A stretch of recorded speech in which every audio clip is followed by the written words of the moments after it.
Hi everybody, welcome back to my reading and writing and miscellaneous items channel. I'm Ellie. So yesterday was a day which is very important to me and millions of other people. It was World Mental Health Day. Let me say it was so wonderful to wake up and go on my social media platforms and just see a sea of yellow. Just really brightened my day. I love that yellow is the colour now associated with mental health awareness. It's a diversion from some of the more typical colours you come to expect, you know, when you think about the likes of depression. But yellow, I think, is a hopeful colour. It's you know, it's light, and I think light and hope are the most important parts of a mental health battle. It's also brilliant to see schools getting involved. I saw a lot of students didn't wear uniform yesterday, they wore yellow. It's just fabulous. You know, we're finally sort of going forward, I think, in educating young people about mental health.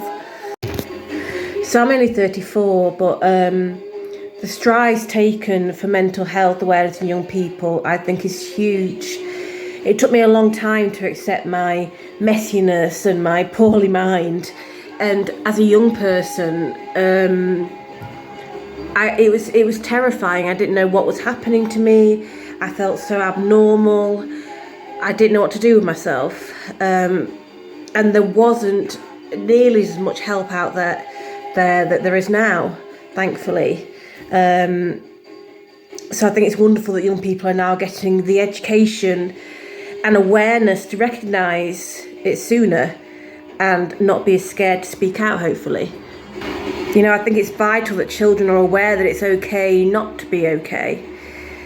To be aware of when they aren't feeling quite right, or to know that it's okay to reach out for help, that it's okay to say I need help. However, I think it's something we need to remind ourselves and others that all the things I've just said are okay as an adult as well. And I found it's about finding the right people to have around you.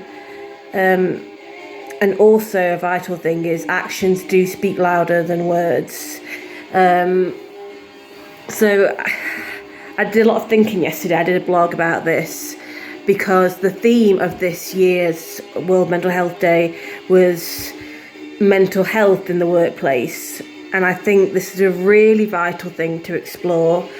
And one in which, unfortunately, I've got a fair bit of back knowledge because I already suffered with mental health before. I found myself in a toxic environment at work. So this is my story, and hopefully it will kind of explain why I think mental health in the workplace needs to be discussed much more than it currently is being. So I wasn't a stranger to mental health battles before. I ended up in this toxic environment. But it did shoot it down to an all-time low. Now, I'm not going to name the place or the profession or the area or anything like that, because I don't believe in cancel culture, really, and I always hope that people can better themselves. So I don't want to tar them with any kind of brush, despite what they did to me. So the powers that be in this work environment were, I mean, whenever I try and tell people about what they did, what they said, it sounds too out there, really. But they were, I don't want to be unkind because I don't want to be what they were, but they were very egotistical. They were power mad, and they were just the most unkind kindest people I've ever met.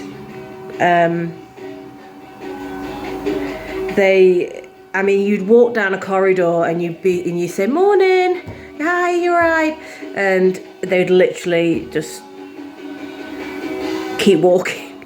They would ignore you completely.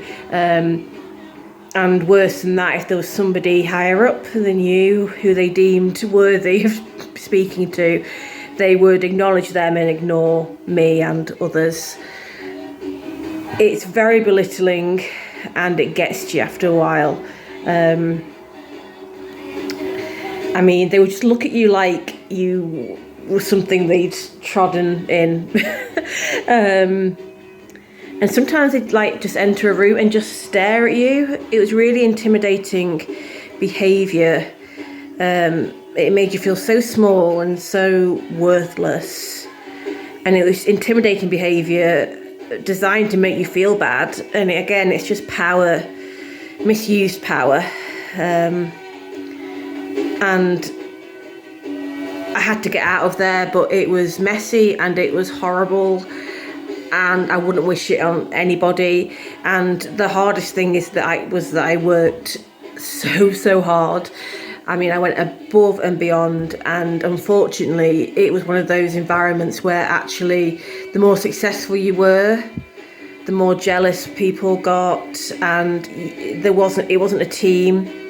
If you succeeded in something for the workplace that didn't involve the powers that be, if it they didn't care. So I'm sure I'm not alone in experiencing things like that, and I'm not going to go again into specific details because I don't want to name and shame. But I remember one of the things that really got to me, and by this point I was signed off work, which had never happened before. Work was always kind of my safety net. I'd worked through things, but now work was becoming one of the reasons my mental health was so bad. I was kind of sofa bound, and I remember checking my work emails, which I shouldn't have done really. I should have been cut off from it. But on the 10th of October, an email came through, an all staff email addressing the importance of mental health for World Mental Health Day. And I didn't know whether to laugh or cry, but I just felt so angry and unseen. I just thought it was so hypocritical that this was being sent by people who would ignore me every single day and make me feel so small. And I'm not alone in work-related stress. I was looking at the facts and data yesterday. 88...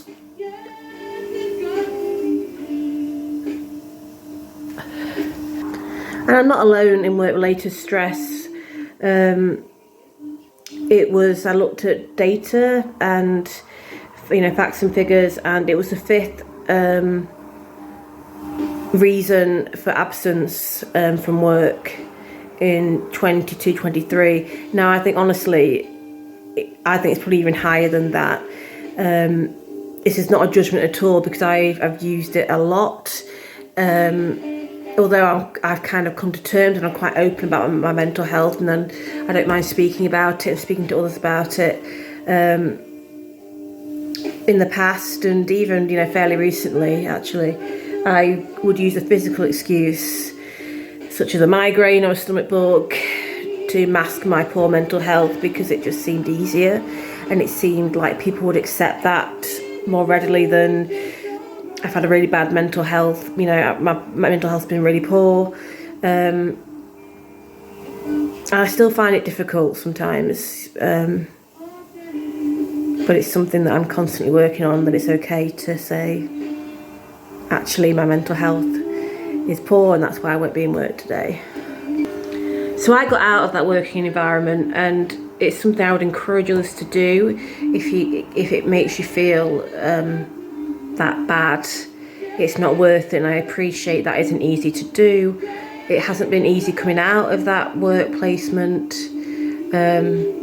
but ultimately I was making myself more and more ill.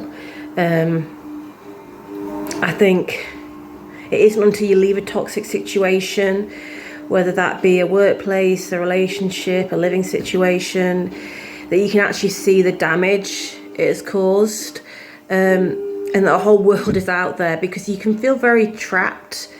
I couldn't see beyond that workplace, really. But there's a whole world out there to prove that the way you were treated was not right, it wasn't acceptable, and it's not normal. People cannot make you feel like that every single day. And it was also so distressing seeing other colleagues going through the same thing. And you can only hope that there's some kind of change in people, that they realise it in themselves, that this is not right. So if you are in a workplace which is affecting your mental health, reach out. Don't stand for it. So often we suffer in silence, and actually it wasn't until I started talking to colleagues and things that they were going through a similar thing. And it does make you feel stronger in that, okay, I'm not imagining this, they really are treating people this badly. So don't stand for it. Start conversations. Call out bullying and discrimination. Change won't happen if we stay silent. And try and surround yourself with people whose actions support what is actually coming out of their mouths. Surround yourself with people who are kind and giving when nobody's watching, not when it's, it looks good to do so. It looks good to be talking about mental health because it's something they can tick off their list of, okay, discuss mental health. Actually, it needs to be people who actually do care about your mental health and your well-being. So check in on that colleague you've been worried about, check again. And I really hope people find their safe places, their happy places, however, wherever that is. Stay safe, everyone, and stay kind. If you are struggling with mental health, there are so many places you can go. If you just Google World Mental Health Day, there's a wealth of information and contact out there. You are not alone in this battle. Okay, take care.